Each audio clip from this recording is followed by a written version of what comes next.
இன்னைக்கு டேஸ்டியான Malabar special snacks recipe ஒன்று பண்ண போகிறேன். இது அரிசி மாவில் பண்ணுற கண்ணூர் ஸ்பெஷல் ரெசிபி. இந்த சுவையான கல்மாஸ் எப்படி செய்கிறதுன்னு இந்த வீடியோவில் பார்க்கலாம். ஃபர்ஸ்ட் இதுக்கு தேவையான ஃபில்லிங்ஸ் ரெடி பண்ணலாம்.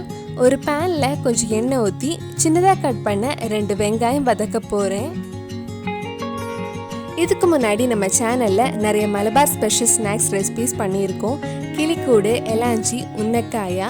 நீங்கள் இன்னும் அந்த ரெசிபிஸ்லாம் பார்க்கலன்னா அதோட லிங்க் கீழே டிஸ்கிரிப்ஷனில் இருக்குது. மறக்காமல் அந்த வீடியோஸும் போய் பாருங்கள்.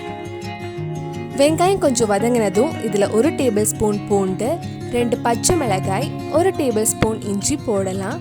எல்லாமே சின்னதாக கட் பண்ணி போட்டுக்கோங்க. வெங்காயம் கூட இதெல்லாம் சேர்த்து வதக்கலாம். கொஞ்சம் உப்பு ஆட் பண்ணால் வெங்காயம் சீக்கிரம் வதங்கிடும். வெங்காயம் ரொம்ப ப்ரௌன் கலர் ஆகிற வரைக்கும் வதக்க வேண்டாம். வெங்காயம் வதங்கி சாஃப்ட் ஆனாலே போதும். இது கொஞ்ச நேரம் மூடி வச்சு வேக வைக்கலாம்.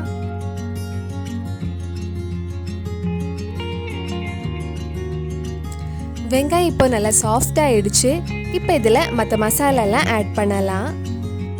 1/4 டீஸ்பூன் மஞ்சள் பொடி, 2 டீஸ்பூன் மல்லிப்பொடி, 1/2 டீஸ்பூன் மிளகாய் பொடி, 1 டீஸ்பூன் கரம் மசாலா சேர்த்து வதக்கலாம்.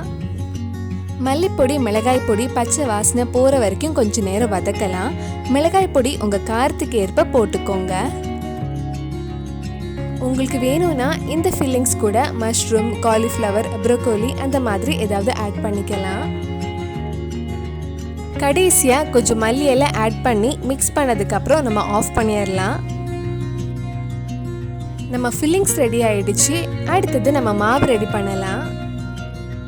மாவு ரெடி பண்ணுறதுக்கு 2.5 கப் அரிசி மாவு எடுத்திருக்கேன்.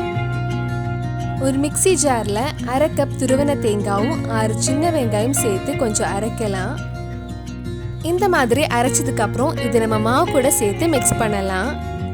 இது இடியாப்பம், கொழுக்கட்டைக்கெல்லாம் யூஸ் பண்ணுற வறுத்த அரிசி மாவு. இந்த அரிசி மாவு வீட்டிலே எப்படி ரெடி பண்ணுறதுன்னு இதுக்கு முன்னாடி வீடியோ போட்டிருந்தேன். அதோட லிங்கும் கீழே டிஸ்கிரிப்ஷனில் இருக்கு. இதில் கொஞ்சம் உப்பு ஆட் பண்ணலாம். இந்த மாவில் நல்லா சூடான தண்ணி ஊற்றி மிக்ஸ் பண்ணாதான் நல்லா சாஃப்டாக இருக்கும். தண்ணி நல்லா கொதிக்குது. இது கொஞ்சம் கொஞ்சமாக மாவில் ஊற்றி மிக்ஸ் பண்ணலாம். சில அரிசி மாவுக்கு நிறைய தண்ணி தேவைப்படும், சில மாவுக்கு அந்த அளவுக்கு தேவைப்படாது. அதனால முதல்ல நிறைய தண்ணி ஊற்றாதீங்க, கொஞ்சம் கொஞ்சமாக ஊற்றி மிக்ஸ் பண்ணலாம். 1/2 கப் கிட்ட தண்ணி எடுத்திருப்பேன். இந்த மாதிரி நல்லா மிக்ஸ் பண்ணதுக்கப்புறம் கொஞ்சம் நேரம் ஆற வைக்கலாம். கொஞ்சம் சூடு கம்மியானதும் கை வச்சு மாவு நல்லா பிசைஞ்சு எடுத்துக்கோங்க. மசாலா ஃபில்லிங்ஸும் ரெடி பண்ணியாச்சு, மாவு ரெடி பண்ணியாச்சு. இனி கொஞ்சம் மாவை கையில் எடுத்து உருண்டை பிடிக்கலாம். மாவு கையில் ஒட்டாமல் இருக்க கொஞ்சம் எண்ணெய் தடவிக்கோங்க. இதுக்கு முன்னாடி உன்னக்காயை பண்ணியிருந்தோம். அதே ஷேப்பில் தான் இதுவும் ரெடி பண்ண போகிறோம். உன்னக்காயை ஸ்வீட்டாக இருக்கும். இந்த கல்மாஸ் கொஞ்சம் காரமான ஸ்நாக் ரெசிபி. இந்த மாதிரி மாவு கையில் வச்சதுக்கப்புறம் கொஞ்சம் மசாலா ஃபில்லிங்ஸ் உள்ளே வச்சு கொஞ்சம் நீளமாக ஷேப் பண்ணி எடுக்கலாம். இந்த கல்மாஸ் இந்த ஷேப்பில் தான் இருக்கும். நான் கொஞ்சம் அவசரமாக பண்ணனால பார்க்க கொஞ்சம் அழகாக இல்லை. நீங்கள் பண்ணும்போது பொறுமையாக இன்னும் அழகாக ஷேப் பண்ணிக்கோங்க. இது கண்ணூர் ஸ்பெஷல் ஸ்நாக் ரெசிபி. நீங்கள் எந்த டீ கடைக்கு போனாலும் இது சாப்பிடலாம். இந்த மாதிரி மிச்சம் இருக்கிற மாவுலையும் அழகாக ஷேப் பண்ணி ரெடி பண்ணி வச்சுக்கோங்க.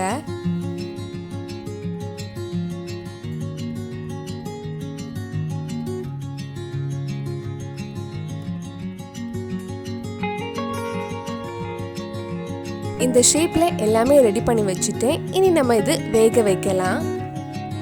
இது இட்லி தட்டில் வேக வைக்க போகிறேன். இட்லி கடாயில் தண்ணி சூடானதும் நம்ம ரெடி பண்ணி வச்சுருக்கிறது ஒன்றொன்னா இட்லி தட்டில் வச்சு வேக வைக்கலாம். 10-15 நிமிஷம் இது வேகட்டும்.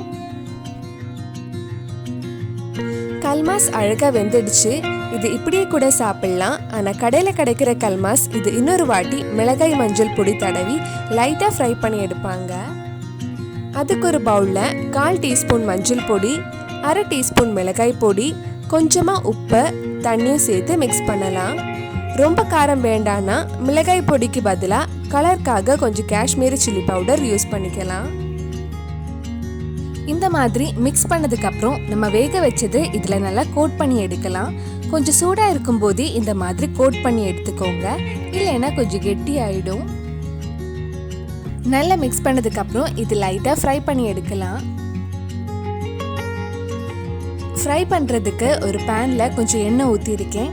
எண்ணெய் கொஞ்சம் சூடானதும் நம்ம ஃப்ரை பண்ணலாம். இது ரொம்ப நேரம் ஃப்ரை பண்ண வேண்டாம், வெளியே இருக்கிற மசாலா மட்டும் லைட்டாக ஃப்ரை ஆனால் போதும்.